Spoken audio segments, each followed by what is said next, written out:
안녕하세요. 저는 올해 30대 중반이 된 남자입니다. 주변 사람들에게는 말하기가 너무 창피하고 민망스러워서 익명의 힘을 빌려 많은 분들께 제 얘기를 들려드리고 싶습니다. 농담 삼아 듣지 마시고 가능하다면 부디 힘이 되는 좋은 말씀 한마디씩 해주시면 감사하겠습니다. 우선 제 와이프에 대해서 얘기를 해드리겠습니다. 연애 시절부터 느꼈지만 정말 여자가 맞나 싶을 정도로 남자를 많이 밝히는 그런 스타일이었습니다. 하지만 그때는 콩깍지도 씌었을 뿐더러 결혼하고 애 낳으면 생각도 성격도 많이 달라질 거라 생각했었죠. 아무튼 와이프는 연애 시절부터 남자가 지나가면 눈이 돌아간다던지 휴대폰 안에는 연예인들의 건강미 넘치는 그런 사진들도 가득하더군요. 심지어 차마 남자들조차 보지 않을 법한 그런 영상들도 있는 걸 보고 깜짝 놀랬죠. 하지만 뭐 다 큰 어른이고 충분히 그런 걸 볼 수 있다고 생각했습니다. 하지만 문제는 연애 시절부터 발인기가 다분했었던 것 같습니다. 전 남자친구랑 연락하다가 걸린 것도 몇 번 됐었고 친구들끼리 술 마시고 헌팅해서 알게 된 남자랑 연락을 주고받다 걸린 적도 있습니다. 하지만 관계까지 가진 건 아닌 걸로 알고 있어서 참고 만났던 거죠. 지금 생각해보면 그때 당시에도 술 마시고 연락 두절이 된 게 몇 번 있는데 전 항상 사고를 치지 않은 것 같아서 넘겼는데 그 진실도 이제는 알 수가 없을 것 같네요. 사실 대부분의 남성분들은 잘 아실 겁니다. 제 와이프는 모든 남자들이 뒤돌아 볼 만큼 인기가 많았습니다. 하지만 결혼한 지도 3년이라는 시간이 지나다 보니 연애 때만큼 그렇게 확 땡기지 않더군요. 그래도 와이프가 너무 밝히는 스타일이다 보니 일주일에 3번 이상 의무적으로 와이프와 좋은 시간을 보냈었습니다. 저희 부부에게는 아내의 욕구가 강하다는 거 말고 정말 서로 아무 문제 없는 그냥 평범한 대한민국의 30대 초반의 앞날을 생각하며 열심히 살아가는 부부였습니다. 그렇게 저희는 평범하게 잘 지내다 제가 장기 출장을 가게 되었습니다. 한 반년 정도를 지방으로 가게 됐던 거죠. 가기 전부터 와이프는 난리가 났습니다. 자신도 회사를 그만두고 따라갈까라고 물어보며 6개월 동안 혼자서 지내면 외로워서 미쳐버릴지도 모른다더군요. 참으로 답답한 소리를 하는 아내가 황당했죠. 일을 그만두면 직장이 바로 구해지지도 않을 뿐더러 저희가 신혼부부도 아니고 6개월을 못 기다려서 일까지 그만두고 따라온다니 저는 많이 당황스러웠죠. 그래서 굳이 혼자 있어서 외로운 거면 친정에라도 가 있으라고 했습니다. 길다면 길고 짧다면 짧은 시간이지만 와이프는 계속해서 직장까지 그만두고 따라가겠다고 아주 성화를 부렸습니다. 그때까지만 해도 6개월 동안 자주 보면 되겠지, 무슨 문제라도 생기겠어 라는 마음으로 저는 너무 안일하게 생각했었습니다. 아니 어찌 보면 제 와이프의 실상을 알게 되어서 다행이라면 다행이겠네요. 처음에는 와이프가 참으로 지극정성이었습니다. 제가 출장을 간 곳이 차로 왕복 6시간이 넘게 걸리는 곳인데 한 달 동안은 거의 매주 제 숙소로 찾아오더군요. 남자 혼자 살면 밥 굶는다고 밥이며 반찬이며 아주 바리바리 두 손 가득 싸들어서요. 그때까지만 해도 저는 와이프를 너무 잘 얻었구나 싶었습니다. 신혼도 아니고 결혼한 지도 벌써 3년이 훌쩍 넘었는데 남편이 출장 갔다고 이렇게 챙겨주는 여자가 이 세상에 어디 또 있겠습니까? 그때까지만 해도 정말 저희에게는 아무런 문제가 없었죠. 그런데 대략 한 달쯤 지났을 무렵입니다. 그렇게 지극정성이던 와이프가 전화도 잘 받지 않고 콕배기도 안 비추더군요. 사실 섭섭하기도 했지만 와이프가 집에서 노는 사람도 아니고 본인도 직장을 다니는 사람이니까 피곤해서 그런가 보다 생각했죠. 반면 일하는 시간은 금방 지나갔고 저는 지방 출장을 모두 마치고 다시 서울로 복귀를 했습니다. 와이프는 집에 온 저를 보자마자 고생했다며 보고 싶은 거 참느라 죽는 줄 알았다면서 달려오더군요. 그러면서 얼른 빨리 씻고 오라며 콧소리를 내면서 애교를 부렸습니다.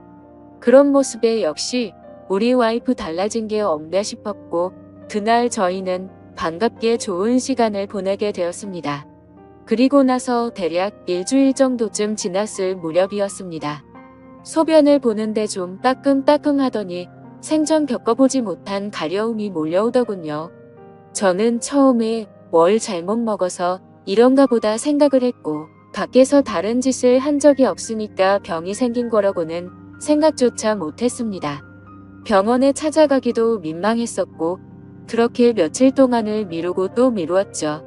하지만 시간이 지나갔음에도 점점 나아질 기미가 보이지 않았고 오히려 이상한 분비물도 묻기 시작했고 소변을 볼 때 통증은 더 심해지더라고요. 그래서 저는 결국 도저히 참기가 힘들어서 창피함을 무릅쓰고 병원으로 찾아갔죠. 병원에 갔더니 검사를 해보자 합니다. 의사 선생님은 분비물이 묻고 소변 볼 때 통증이 있고 가렵냐고 묻더라고요. 이게 딱 봤을 때는 인질이라는 병과 증상이 되게 비슷하다고 했고 최근에 관계를 가진 적이 있는지 물었습니다. 그래서 저는 관계는 와이프 말고는 따로 없다고 대답을 했죠. 의사는 저에게 정확한 원인을 알기 위해서 정밀 검사를 받아보라고 권하더군요. 그때까지만 해도 이 의사 놈이 환자 가지고 장사하는구나 싶었습니다. 근데 그때 당시에는 빨리 치료를 받고 싶을 뿐 다른 생각은 할 겨를도 없었습니다. 그렇게 저는 검사를 받았고 결과를 보고 난 뒤 정말 제 눈을 의심했습니다. 임실에 헤르페스에 곤지름까지 생겼더라고요. 곤지름은 아직 잠복기라서 딱히 증상이 나타나지는 않았는데 검사를 해보니 균이 나온다고 하더라고요. 저는 거기서도 순진하게 의사에게 물었죠. 제가 최근에 사우나에 다녀온 적이 있는데 사우나에서 옮은 거냐고 했습니다. 저는 정말 와이프 말고 관계를 가진 적이 없는데 라며 이것저것 물어보았죠. 의사는 단호하게 대답을 해주더라고요. 뭐 헤르페스 정도 한 가지라면 사우나나 대중시설에서 옮았을 수도 있지만 이렇게 몇 가지씩 다량으로 증상이 발현되는 건 관계를 가진 것 말고는 다른 원인으로 생겼다고 보기엔 어려울 것 같다고 하더군요. 그때부터 뒤통수를 맞은 듯이 갑자기 온갖 생각이 들었습니다. 그러면 제가 와이프에게 옮았다는 거냐고 물어봤죠. 의사는 아내분과 잘 이야기를 해보라고 했고 아내분도 같이 치료를 받으셔야 할 거라고 했습니다. 그 얘기를 듣고 병원을 나서는데 갑자기 뒷골이 땡기면서 피가 쏠리는 느낌이 들었죠. 일단 저는 증거라도 있어야겠다는 생각으로 아내의 차로 가서 블랙박스를 켜봤습니다. 정말 하나하나 영상을 다 켜보면서 확인을 해보는데 기겁을 했습니다. 왜냐하면 영상 속에서 들리는 남자의 목소리가 한 명이 아니더라고요. 누가 듣더라도 그 남자들마다 평범한 대화를 하는 게 아니고 사랑을 나누는 소리가 들리는데 눈앞이 깜깜해졌습니다. 그동안 그렇게 믿었고 서로를 의지했던 와이프가 제가 모르는 사이에 다른 남자들과 이렇게 해프게 하고 다녔다는 게 믿기지가 않았습니다. 영상 날짜를 보니 아내가 제게 연락이 뜸해졌던 시기와도 맞물리더군요. 제가 출장을 간 지 한 달 뒤 정도에 어떤 남자와 대화를 하는데 대화 내용만 보면 술을 마셨는지 대리기사의 목소리도 들렸습니다. 그런데 다른 사람이 있는데 아랑곳하지 않고 역겨운 말을 하더군요. 남편이 출장을 가서 없으니까 잠시 쉬다가도 괜찮다고 하는데 너무 충격적이었습니다. 평소에 다른 사람의 시선도 신경 쓰는 다소곳한 모습이 있던 사람이었고 관계를 가질 때조차도 많이 밝히기는 해도 선을 넘지 않았는데 너무 다른 사람 같았습니다. 저는 그 길로 블랙박스 메모리 칩을 빼들고서 집으로 달려갔습니다. 집에 도착한 저는 곧장 와이프를 불렀죠. 너 지금 내가 어디 갔다 온 줄 아냐고 했고 비뇨기과 갔다 왔는데 너 도대체 나 없을 때 먼지거리를 하고 다녔냐고 소리를 질렀습니다. 제가 막 소리를 지르면서 화를 내니까 와이프는 덜덜 떨며 무슨 소리냐고 자신이 무슨 짓을 했다고 이러냐고 변명을 하더군요. 그래서 다시 물었습니다. 아무 일도 없는데 갑자기 내 몸에 인질의 헤르페스에 거기다 곤지름까지 생기냐고 했고 나는 너 말고 다른 여자와 보낸 적이 없는데 그럼 이 병은 갑자기 하늘에서 뚝 떨어진 거냐고 했습니다. 내가 1년을 자리를 비운 것도 아니고 고작 6개월 비웠을 뿐인데 그새를 못 참고 딴 놈이랑 붙어 먹었냐고 말했고 거짓말할 생각은 하지 말라며 블랙박스 메모리 칩을 내려놨습니다. 지금부터 거짓말할 생각하지 말고 솔직히 말하라고 더 크게 소리를 질렀습니다. 제가 너무 흥분을 했고 증거자료까지 내밀면서 몰아붙이다 보니까 그제서야 와이프는 사실대로 실토하더군요. 아주 여기저기 다 정차하는 버스가 따로 없더군요. 처음에 너무 외로워서 그랬답니다. 회식을 하게 되었고 술에 취해서 결국 실수가 시작되었답니다. 평소부터 자신에게 잘 대해주던 직장 후배인데 같은 방향으로 가는 김에 차에 같이 타게 되었답니다. 근데 술에 너무 취해서 자신도 모르게 많이 외로웠답니다. 그래서 그냥 단순히 술을 한 잔만 더 하고 싶은 생각에 집으로 불러들였고 술을 더 마시다 실수를 해버렸다고 하더군요. 제게는 너무나 소중했던 제 보금자리에서 다른 남자놈이랑 놀아나다니 정말 너무 화가 났고 역겨웠습니다. 그런데 이건 시작에 불과하더군요. 그날 이후로 고삐 풀린 망아지처럼 지냈더군요. 어차피 실수를 시작했고 죄책감에 오히려 더 막 나가게 됐답니다. 근데 참 이해가 안 가지 않나요? 상식적으로 실수를 했다면 더 자숙해야 하는데 오히려 더 이따위 짓을 했다는 걸 보면 언젠가는 이딴 짓을 하고 살았을 사람이란 걸 느꼈습니다. 같이 사고를 쳤던 남자들도 다양해서 참 대단하더군요. 직장 후배를 시작으로 유부녀라는 사람이 낯선 남자와도 시간을 보냈고 애인처럼 주기적으로 만난 사람까지 있더라고요. 저는 당장 그놈들 연락처 다 적으라고 어떤 놈들인지 다 알아야겠다고 몇 번 했는지 또 어떤 놈인지 적으라고 했습니다. 와이프는 처음에 그걸 어떻게 다 기억하냐고 그러면서 못 적겠다고 하더군요. 정말 울컥하더군요. 그딴 짓을 해놓고서 어떻게 다 기억 못하냐면서 따졌습니다.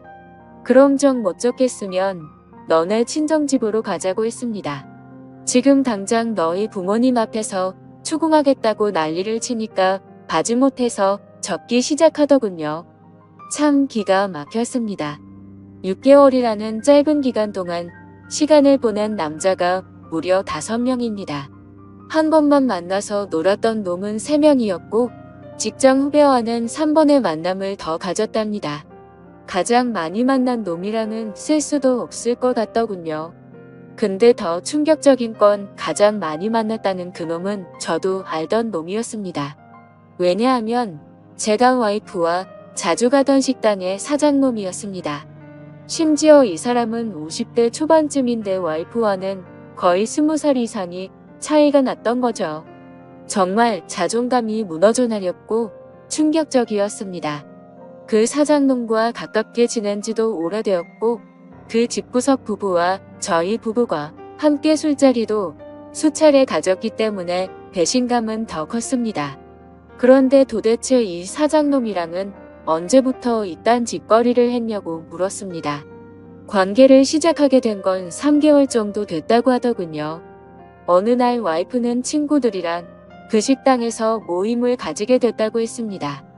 늦은 시간까지 술자리는 길어졌고 천연덕스럽게 그 사장은 그 자리에 끼었답니다. 그래서 2차까지 가게 되었고 와이프는 술에 취하게 되었답니다. 평소 친분이 있던 식당 사장놈이 데려다 준다고 해서 같이 차를 탔는데 거기까지만 기억이 나고 일어나 보니 같이 잠을 자고 있었다고 하더군요. 그래서 그날 이후부터는 계속해서 만남을 가져왔다고 했습니다. 아마도 이 인간이 없었더라면 더 많고 다양한 남자를 만났겠구나 싶었고 믿고 지낸 지도 오래된 사장놈에 대한 배신감은 이루 말할 수가 없었습니다. 그 사장놈은 저와는 나이차가 많이 났지만 많이 믿고 의지했던 사이였습니다. 와이프와 만나기 전부터도 친분을 가져왔었고 오죽하면 힘든 시기에는 제가 대출까지 받아가면서 도움을 줬던 사람입니다. 근데 그런 은인에게 이따위 짓을 하는 게 인간이 맞나요? 제 와이프도 인간 같지 않은 건 마찬가지입니다. 하룻밤을 비롯해 5명의 남자들과 만남을 가지고 그것도 모자라서 남편의 지인과 바람까지 피다니. 그것도 20살이 넘게 나이도 많고 자식까지 가진 유부남과 말이죠. 충격에 충격이 이어지다 보니 도대체 어디서부터 어떻게 화를 내야 할지 감조차 오지 않더라고요. 그래서 일단 저는 당장 휴대폰 잠금을 풀라고 했고 카톡을 열어서 메시지 내용을 봤습니다. 그동안의 메시지 내용은 지웠는지 오늘 날짜로 잊지 않은 메시지가 하나 와 있더군요. 이제 민철이가 출장 갔다 왔으니까 못 보는 거냐는 둥 앞으로 조심하면 되니까 우리 변하지 말자는 둥 역겨운 대화가 와 있더군요. 정말 너무 참담해서 말도 안 나오고 아무 생각도 들지 않더라고요. 그냥 분노에 휩싸였을 뿐 아무것도 보이지가 않았습니다. 그래서 당장 아내를 이끌고 그 사장놈이 하고 있는 식당으로 갔습니다. 식당 안에는 손님들이 있었고 그 사장놈의 아내도 함께 있더군요. 그런데 그때 당시 제 눈에 이미 보이는 건 없었습니다. 들어가자마자 욕을 지르면서 불렀고 바로 멱살을 잡았습니다. 그 사장놈의 아내는 깜짝 놀라서 달려나와서 저를 뜯어말렸고 저는 온 동네에 소문이 나길 바라는 마음으로 큰 소리로 말했습니다. 이 인간 같지도 않은 인간이 무슨 짓 했는지 아냐고요. 제가 출장 간 사이에 제 와이프랑 바람 피우고 붙어 먹은 지 3개월이 됐다고 말해줬습니다. 와이프는 옆에 서서 울고 있었고 그 사장놈의 아내도 충격을 먹었는지 저보다 더 화를 내면서 남편을 밀치고 멱살 잡고 난리가 났습니다. 그 사이에 손님들은 전부 다 밖으로 나가버렸고 진짜 짐승들처럼 뒤엉켜서 순식간에 개판이 되었습니다. 다음 날에는 그 직장 후배놈도 응징하기 위해서 와이프의 회사로 찾아갔습니다. 조금은 마음이 차분해져서 깽판을 치지는 않았고 다이렉트로 회사 대표와 만났습니다. 내 와이프가 여기 직장 동료랑 바람을 폈다. 딴 거 다 필요 없고 그 사람 자르라고 했습니다. 안 그러면 더 이상 어떤 꼴 날지 모른다고 하니까 바로 알겠다면서 죄송하다고 하더군요. 당연히 와이프도 이 회사에서 그냥 내보내라고 했습니다. 그딴 인간들 여기 더 봤자 여기에 도움될 거 없을 거니까 알아서 하라고 했죠. 와이프와는 이혼을 해야겠다는 생각으로 당분간 얼굴도 마주치지 말자고 했고 집에서 내쫓아 버렸습니다. 저 또한 맨정신으로 버틸 수가 없어서 회사에는 잘 얘기해서 휴가를 냈고 며칠 동안 집에 박혀서 술만 마시고 있었습니다.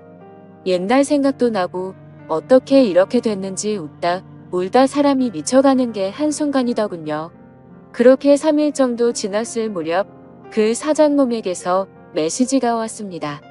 저에게 사과를 해도 모자를 파네 오히려 뻔뻔하게 욕을 하더라고요. 조용히 일 처리를 하면 되지 굳이 그렇게까지 해야 했냐면서요. 본인도 이혼 소송 진행 중이고 가게도 문을 닫게 됐다면서 징징거리는데 본인이 일을 저질러 놓고 저더러 어쩌라는 건지 역겹고 짜증이 나서 저도 같이 싸웠습니다. 저는 너 같은 인간 말종이란 말 섞기 싫으니까 헛소리 그만하라고 말했고 그동안 내가 너한테 빌려줬던 돈을 이번 주 내로 당장 다 갚으라고 했습니다. 그러니까 돈 없다면서 배째라고 말하더군요. 나이 50이 넘어서도 이따위 짓을 하는데 어떻게 이런 인간이랑 연락을 해오며 살았을까 제 스스로에게도 화가 났습니다. 그때부터 이 인간 같지도 않은 놈이 저를 약올리기 위해서 비아냥거리기 시작하더군요. 제 와이프가 이렇게 해줬다 저렇게 해줬다부터 시작해서 또다시 저는 충격적인 얘기를 듣게 되었습니다. 참 파고 또 파도 끝이 없었네요. 너도 내 덕분에 이혼하게 된 걸 다행으로 알라면서 말하는데 진층놈과 셋이서도 어울렸다고 말하더군요. 진짜 이런 인간이었나 싶고 사람의 이중성의 환멸을 느꼈습니다. 와이프와 저는 연애 시절부터 결혼까지 거의 6년이란 시간을 함께 했습니다. 제가 알던 와이프가 맞나 싶을 정도로 또 다시 큰 충격을 받았습니다. 이런 게 현실적으로 있을 수 있는 일인가 싶었습니다. 저는 곧바로 와이프에게 전화를 했고 이 말이 사실이냐고 물었죠. 그러자 한참을 말없이 가만히 있더군요. 그래서 저는 왜 말을 못하냐고 하니까 한숨을 쉬더니 적당히 하라면서 적반하장으로 짜증을 내더군요. 그러면서 내가 뭘 했건 이제 너랑 나랑 상관없는데 왜 자꾸 묻냐고 했습니다. 솔직히 당연히 이혼은 계속 진행했겠지만 조금이라도 고민을 안 했다면 거짓말이겠죠. 그만큼 많이 사랑했었기에 일말의 가능성을 생각했는데 전부 다 제 착각이었습니다. 아니, 오히려 다행이라고 생각해야겠네요. 마지막까지 제대로 된 실체를 보여줘서 미련 없이 끝낼 수 있겠구나 싶었으니깐요. 이렇게 말도 안 되는 사건이 일어난 지도 고작 일주일이 지났네요. 저는 지금 와이프와 이혼 절차를 받고 있습니다. 와이프와 직장 후배 놈은 그 회사에서 잘리게 되었고요. 아직까지 해결이 안 된 문제는 그렇게 믿고 지냈던 사장놈입니다. 제게 빌려가서 갚지 않은 돈만 온돈 2천만 원이 넘습니다. 이런 일은 태어나서 처음 겪다 보니 어떻게 해야 할지 머리가 어지럽네요. 일단 법적으로 어떻게 해서든 이 인간에게도 최대한의 고통을 주고 싶습니다. 어떻게 해야 이 인간도 피눈물 흘리면서 후회할 수 있게 만들 수 있을까요? 세상에 이런 일들이 일어나리라곤 절대로 생각 못했는데 제게도 이런 일이 일어나네요.